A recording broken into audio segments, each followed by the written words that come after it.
Assalamualaikum warahmatullahi wabarakatuh. Sebelumnya, perkenalkan kami dari kelompok D3 yang beranggotakan saya, Fauzia Febrihana Mufizol dengan NIM 226132441.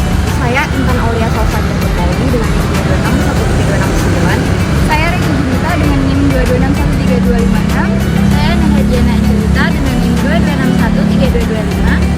Di sini, kelompok kami akan menampilkan video dakwah terkait gangguan kecemasan menyeluruh, di mana tugas ini digunakan untuk memenuhi tugas akhir mata kuliah Farmakoterapi 1 dengan dosen pengampu Ibu Dr. Apoteker Fitarani Dwi Anandani.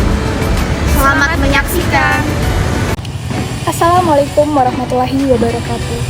Sahabat sekalian, dunia saat ini dipenuhi dengan berbagai tantangan yang sering memicu kecemasan berlebih. Islam sebagai agama rahmatan lil alamin memberikan panduan holistik untuk menghadapi segala macam gangguan, termasuk gangguan kecemasan menyeluruh.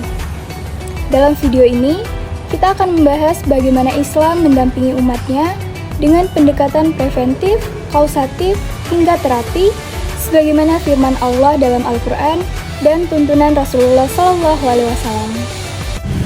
Gangguan kecemasan menyeluruh atau Generalized Anxiety Disorder atau biasa dikenal dengan GAD adalah kondisi psikologis yang ditandai dengan rasa khawatir atau takut yang berlebihan dan berkepanjangan. Gejalanya meliputi gelisah, lelah, sulit berkonsentrasi, dan gangguan tidur. Penyebabnya bervariasi, bisa karena tekanan hidup, faktor genetik, maupun ketidakseimbangan kimia di otak. Gangguan ini tidak hanya berdampak pada kesehatan mental, tetapi juga dapat mempengaruhi kesehatan fisik.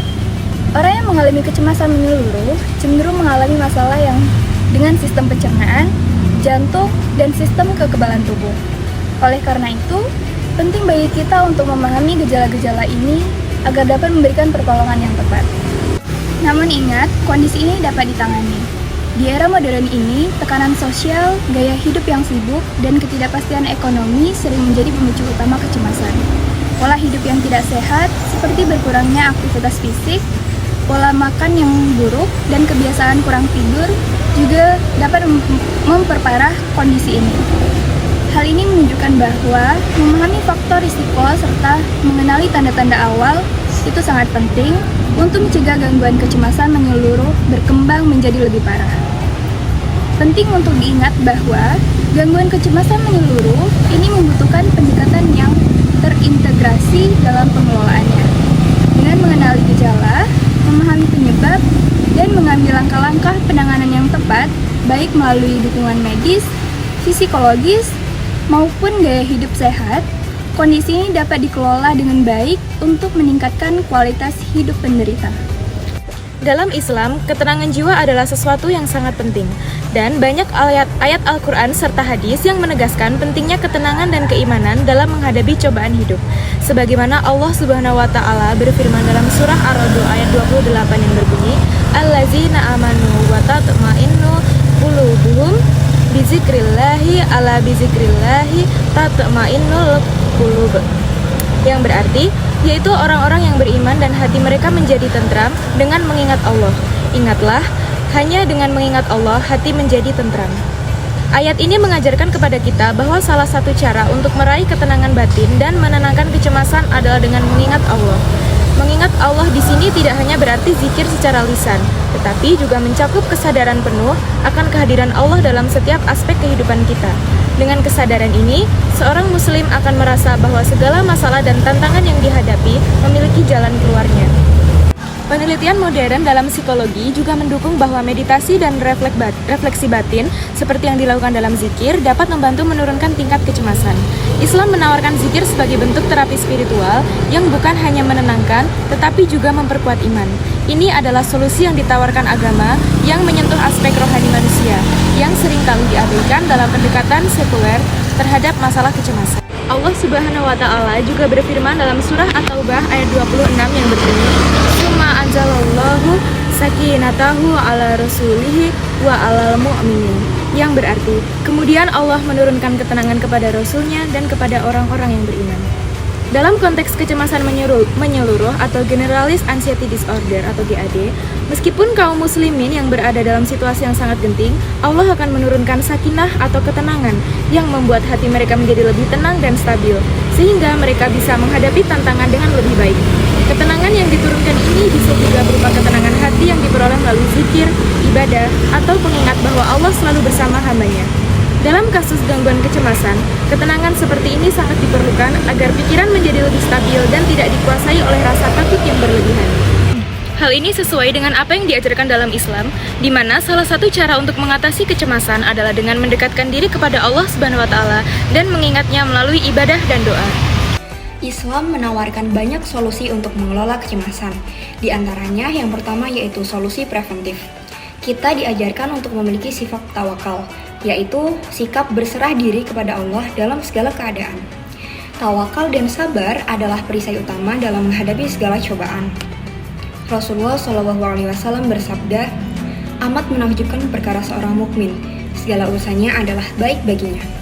Diriwayatkan dari hadis riwayat Muslim. Hadis ini mengajarkan konsep yang sangat penting dalam Islam, yaitu sikap positif dalam menghadapi segala keadaan. Dalam konteks kecemasan, sikap sabar dan tawakal menjadi solusi yang sangat penting. Kecemasan sering muncul dari ketidakpastian dan ketakutan terhadap masa depan. Namun, dengan tawakal, seseorang meyakini bahwa apapun yang terjadi di masa depan adalah atas kehendak Allah Subhanahu wa Ta'ala, dan Allah tidak akan memberikan cobaan di luar kemampuan hambanya. Keyakinan ini mampu mengurangi beban kecemasan yang seringkali diakibatkan oleh rasa takut yang berlebihan terhadap hal-hal yang belum terjadi. Yang kedua, yaitu solusi secara kausatif.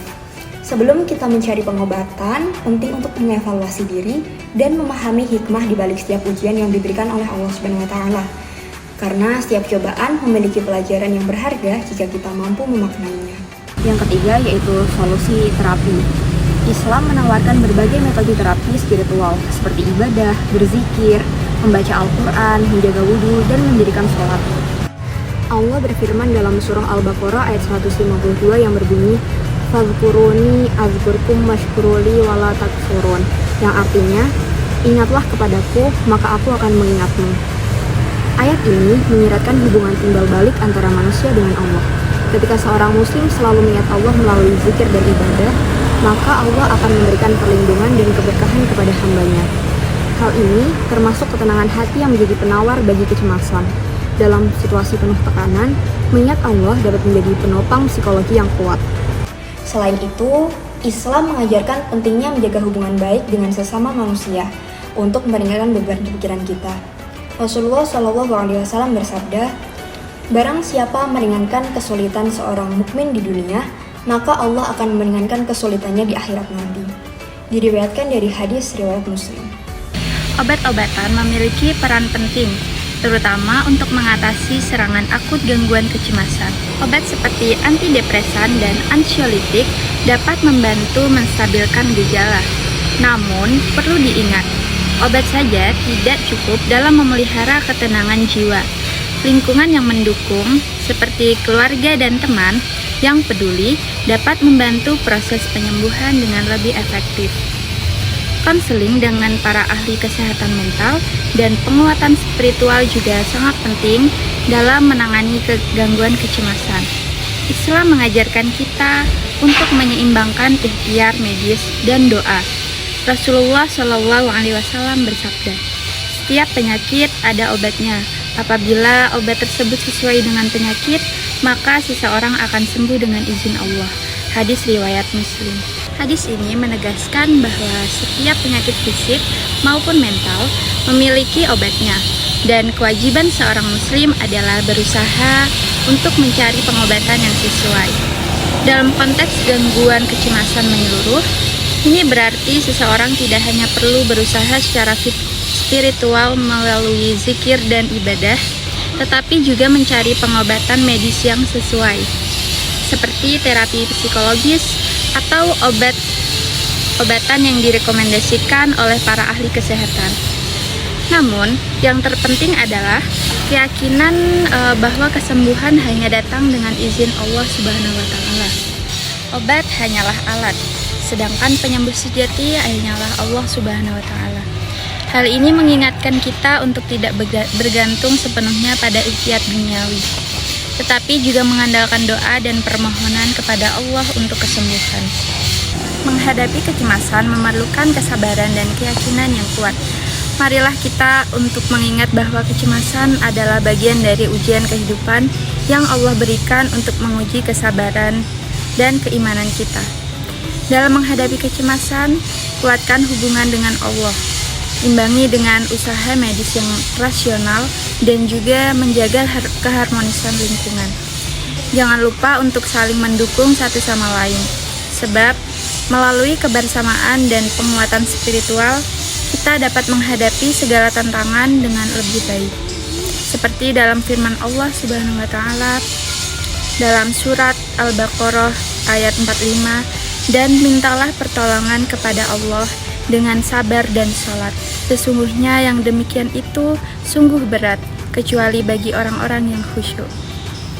Ini menegaskan bahwa sabar dan sholat adalah kunci utama dalam menghadapi segala ujian hidup, termasuk kecemasan. Semoga kita semua diberi kekuatan dan ketenangan oleh Allah Subhanahu wa Ta'ala dalam menghadapi segala bentuk kecemasan. Demikianlah dakwah terkait gangguan kecemasan yang dapat kami sampaikan. Semoga kita semua diberi kekuatan dan ketenangan jiwa oleh Allah Subhanahu wa Ta'ala dalam menghadapi segala bentuk kecemasan. Sekian, apabila ada salah kata, kami memohon maaf sebesar-besarnya. Wassalamualaikum warahmatullahi wabarakatuh.